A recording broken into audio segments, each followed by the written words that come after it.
The goal of the Universal Library is to make all authored works created since the beginning of time instantly available to anyone, anywhere in the world, in any language.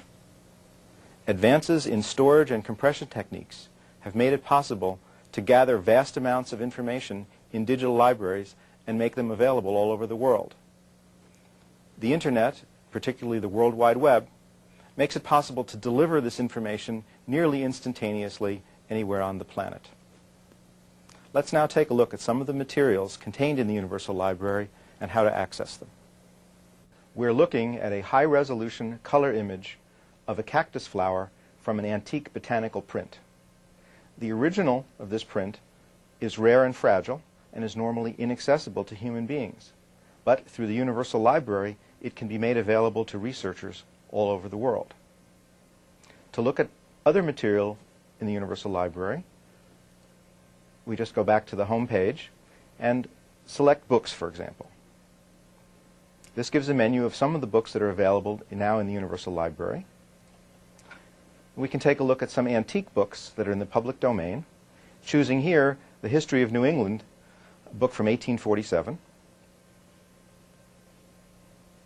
This screen enables the user to configure the system to produce a display tailored to his particular computer.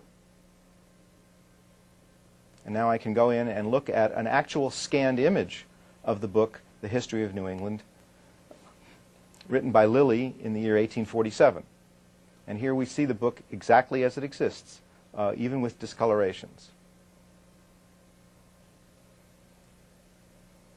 Looking at a different book, here's one, for example, books by Charles Dickens, we can look at the full text of Oliver Twist and instantaneously access any chapter of the book.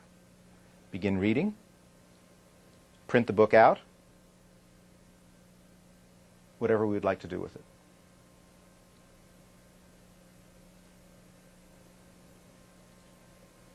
Through the Universal Library, we can access newspapers from all over the world.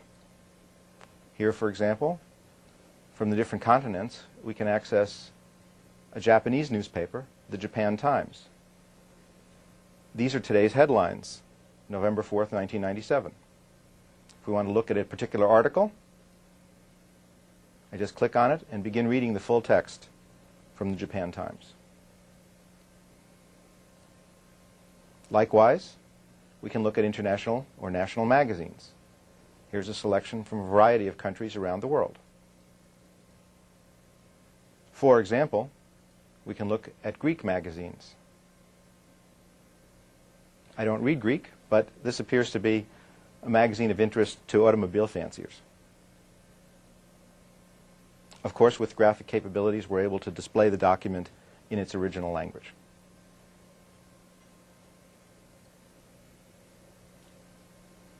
Through the Universal Library, we can actually listen to music.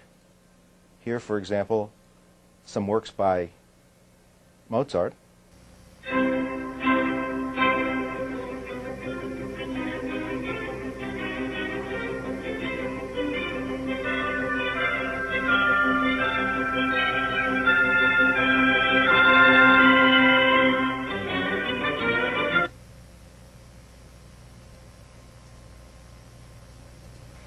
One of the more intriguing capabilities of the Universal Library is its ability to present video. Here we're looking at a technical tutorial on Windows NT.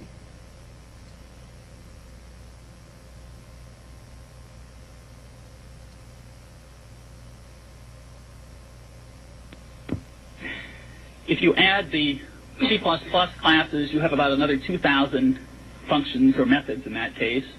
If you add the OLE embedded documentation, you have at the bottom left, we see an outline of the technical talk, and we can select individual sections and go to them immediately.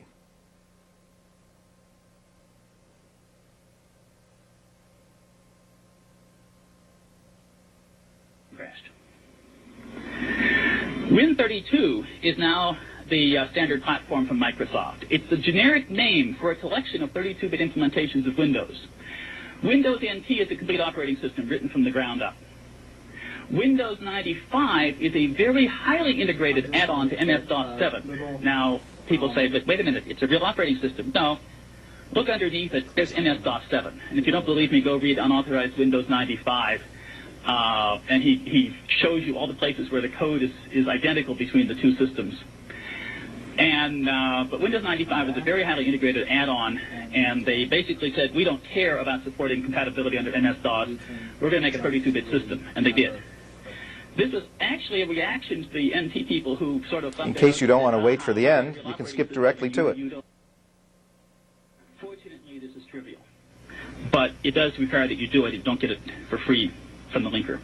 Here are some advantages of the Universal Library. First, it makes vast amounts of information, both ancient and current, immediately available. It uses multimedia, motion pictures, sound, and text.